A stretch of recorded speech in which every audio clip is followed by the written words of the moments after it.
In a quiet evening, in one of the lesser-known wings of Buckingham Palace, it all began. Queen Camilla was there for a routine discussion with staff members about upcoming charity events and ceremonial meetings.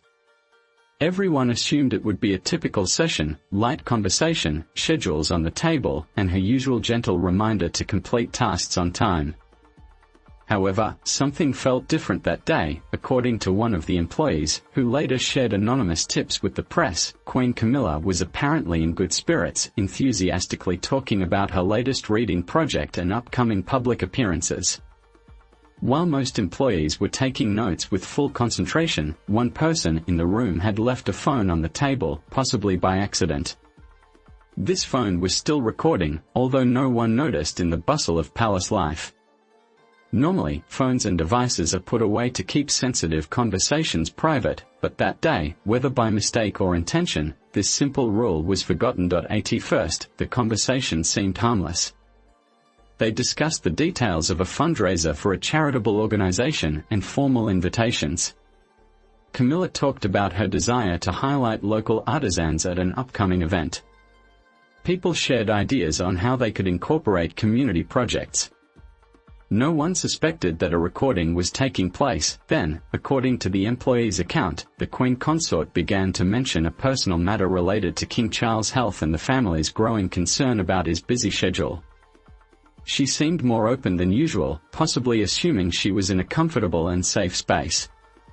Perhaps the most peculiar part was that a prominent figure in the palace made a move that took everyone by surprise. The palace staff tried to keep it a secret, but the news leaked, and now the country is full of questions.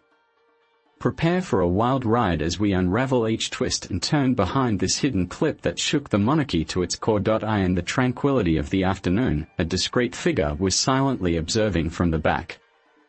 Some believed it could have been a new assistant or perhaps someone from an external agency handling press relations. They did not speak, but they seemed focused, as if waiting for the right moment. Later, many wondered if that silent individual knew the phone was recording. Rumors spread that this visitor had something to gain from a leaked conversation. Hours later, as activity in the palace began to wind down for the night, a murmur of whispers swept through the halls. The essence of the rumor was that something huge had happened and the Queen Consort had no idea. You can imagine the silence that fell when staff members started hearing that a secret recording might exist. Some insisted it was just gossip, but in royal circles, even the most insignificant gossip can cause panic, as any rumor can capture global attention. According to sources, the owner of the mysterious phone slipped away to a private area and played the recorded audio.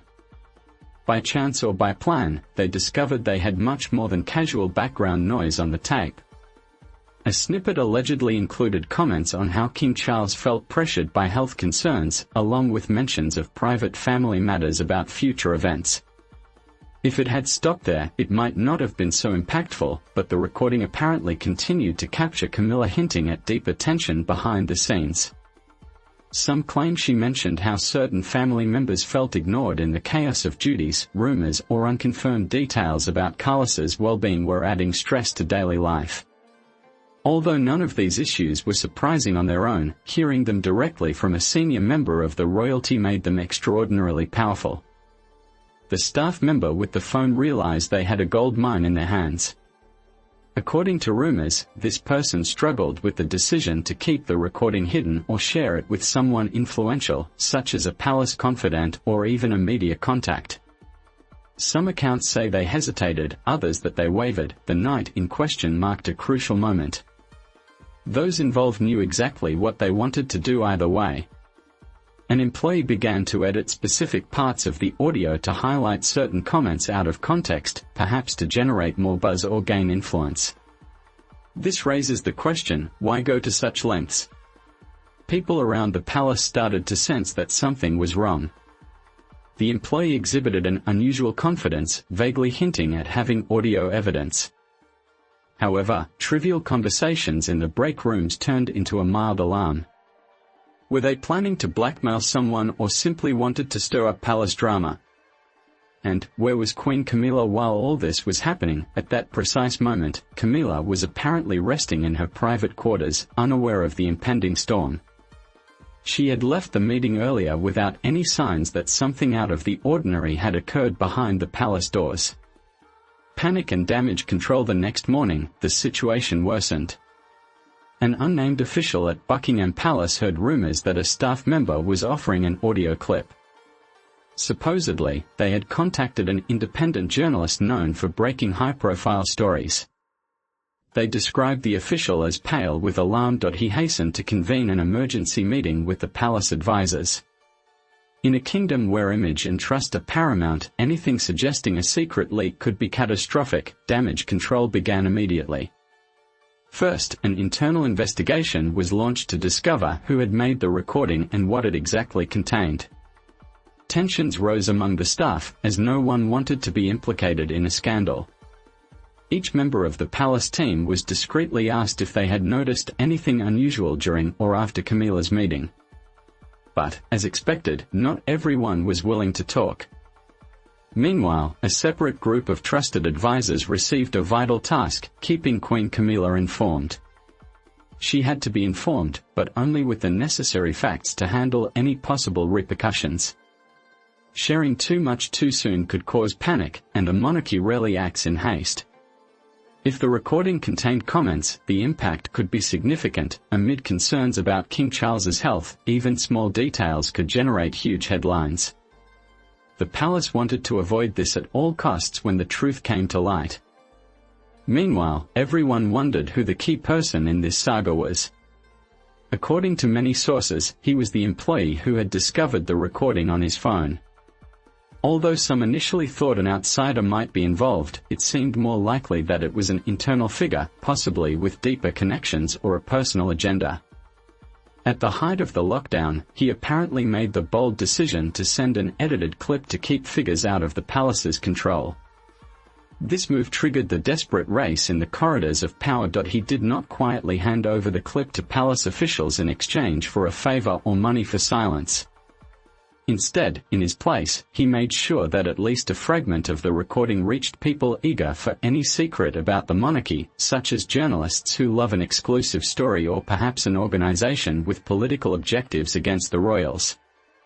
The moment came when it became evident that the employee had not only circulated the clip but also left a cryptic note threatening to release more audio if the palace attempted to silence him. This was more than a personal complaint, it felt like a strategic chess move, a threat that demanded influence over the palace. Sources claimed that the employee's demands included both money and the promise of a certain position in a different royal office, essentially blackmail with a side deal for better employment. Once the existence of that note came to light, the palace's mood shifted from panic to pure anger. Senior advisors, guided by legal counsel, studied their options. A lawsuit for breach of confidentiality was on the table, but that carried its own risks. Any public legal action could attract even more attention. When Queen Camilla finally learned how those private words could become front-page news, her immediate feeling was deep disappointment. She was not enraged. On the surface, Camilla maintained her calm, trusting her advisors to handle the official response. However, in private, she felt pain. She had spent years building trust and a softer public image as Charles's partner, and any scandal like this could undo her progress. The reported audio fragment did not contain any major offense or salacious details. What concerned her was the idea that the monarchy's personal affairs, particularly King Charles's health and internal family discussions, could become gossip. In her eyes, that threatened the unity she had worked so hard to achieve. They had worked to project. Camilla also knew that a direct statement might be necessary if the rumor leaked to the press. She could be forced to address it or risk letting speculation spiral out of control. The palace's communications team, led by senior advisors, weighed their strategy. One idea was to publish a brief mention that an internal matter had been resolved without providing specific details. Another idea was for Miller to appear in a soft interview, stating that any conversation recorded in private was never intended to deceive or alarm the public. Amid these deliberations, it was said that King Charles remained firmly by Camilla's side, despite concerns about his health that allegedly surrounded him. He was involved in the final decisions and read line, insisting that no money be paid for silence if it compromised the integrity of the monarchy.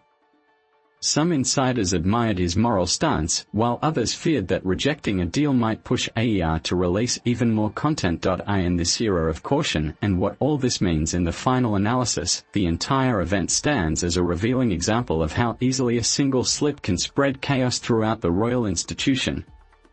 A forgotten phone left on, an employee seeking advantage, sometimes that is all it takes to disrupt the carefully managed relationship between the palace and the world. Queen Camilla, caught off guard by the secret recording, discovered another layer of vulnerability in royal life. In an age of smartphones and instant uploads, it is almost impossible to contain everything. This incident demonstrated how delicate that balance can be for Camilla, who strives to modernize the monarchy while honoring its roots. An unexpected moment can cause a breach in privacy that resonates far beyond the rules.